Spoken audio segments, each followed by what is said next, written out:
बटेंगे तो कटेंगे।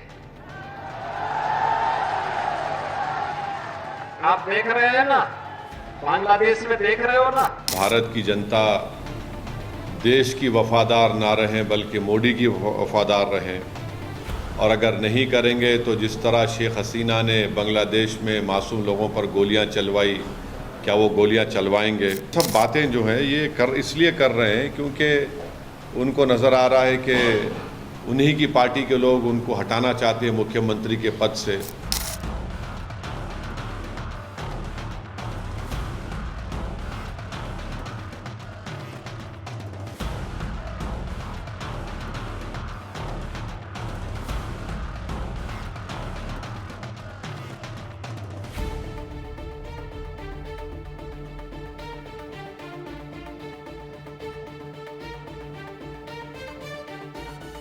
देखिए, योगी आदित्यनाथ ने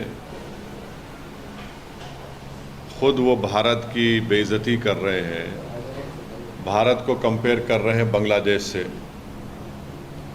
क्या वो ये कहना चाहते हैं कि भारत में इलेक्शंस रिग होते हैं?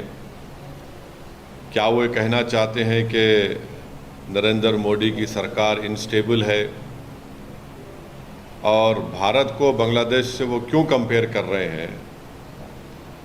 और क्या वो ये कहना चाह रहे हैं कि भारत की जनता देश की वफादार ना रहें बल्कि मोदी की वफादार रहें, और अगर नहीं करेंगे तो जिस तरह शेख हसीना ने बांग्लादेश में मासूम लोगों पर गोलियां चलवाई, क्या वो गोलियां चलवाएंगे? अब वो बात करते हैं देश की यूनिटी के बारे में। तो यूनिटी देश की कब होगी? जब इंसाफ होगा।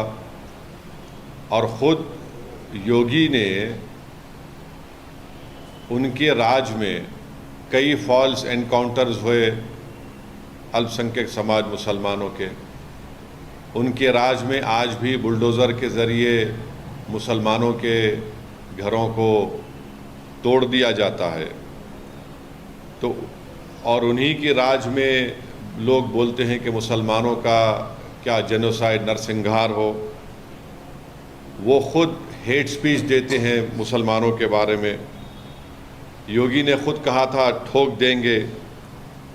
तो जब वो खुद इस तरह की बातें करते हैं और देश की अखंडता और यूनिटी की बात जब वो करते हैं, तो उनके मुंह से जब इतने सब अनाप शनाप बातें निकलती हैं, तो फिर वो तो कुछ और ही बात कर रहे हैं। तो बांटेंगे तो कटेंगे, भाई आप ही तो बांट रहे हैं।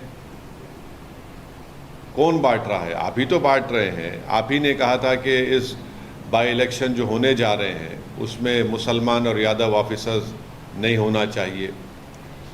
तो ये सब बातें जो हैं ये इसलिए कर रहे हैं क्योंकि उनको नज़र आ रहा है कि उन्हीं की पार्टी के लोग उनको हटाना चाहते हैं मुख्यमंत्री के पद से।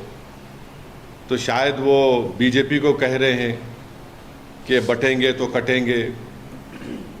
तो ये इनका इनसिक्योरिटी है, उनकी अनपॉपुलैरिटी है उत्तर प्रदेश में। और फिर वो भूल गए कि जब देश की अखंडता की बात कर रहे हैं तो जो डिफेंस की ज़मीन थी उन्होंने इंडस्ट्रियलिस्ट को दे दिया वहाँ पर। तो ये सब इनका रिकॉर्ड रहा है। तो इसलिए वो बौखलाहट का शिकार होकर अपनी हस्बे आदत सिर्फ मुसलमानों को निशाना बना रहे हैं अपनी हेट स्पीच के ज़रिए। सर, ओवैसी योगी आदित्यनाथ ने ये भी कहा है कि आप डरते क्यों हैं? जब पैलेस्टाइन की बात करते हैं तब आप कुछ नहीं, पैलेस्टाइन के सपोर्ट में बात करते हैं, और जब बांग्लादेश की बात आती है वहाँ पे हिंदू मंदिर और लोगों पे वहाँ पे अटैक्स हो रहे हैं, तब आप क्यों नहीं कुछ बात करते? अगर उनके कान में कम सुनाई दे रहा है तो उनको एक ENT स्पेशलिस्ट को दिखाकर कान में आला लगाना चाहिए योगी को। बांग्लादेश में अगर जो कुछ हो रहा है तो उसका जिम्मेदार हम कैसे हैं? बांग्लादेश में हम तो वहाँ पर हमारा उनसे पुराने ताल्लुक़ात है। हमने इलेक्शन में मदद कर दी थी वहाँ की शेख हसीना की। और बांग्लादेश में जो हिंदुओं पर जुल्म हो रहा है, क्या मैंने उसका कंडेम नहीं किया था? अगर उनको कम दिख रहा है तो शायद वो अपने चश्मा लगा लें, कम सुनी आ रहा तो कान में आला लगा लें। हमने कंडेम किया उसको। रहा सवाल पैलेस्टाइन का, तो पैलेस्टाइन के ताल्लुक से महात्मा गांधी ने क्या कहा था, पैलेस्टाइन के बारे में देश के प्रधानमंत्री ने क्या कहा था, पैलेस्टाइन के बारे में मौजूदा फॉरेन मिनिस्टर ने राज्यसभा में उठकर क्या कहा था, वो उसका देख लें। और अगर देश को बांग्लादेश में क्या हो रहा है उसके नाम पर यहाँ पर आप चलाएंगे देश को, तो फिर नरेंद्र मोदी को बताना पड़ेगा कि देश चलेगा तो देश के संविधान से चलेगा, देश की जनता के लिए चलेगा, या फिर बांग्लादेश में जो रहा वो चलेगा। तो ये तो नरेंद्र मोदी पर ही सवाल उठा रहे हैं वो तो।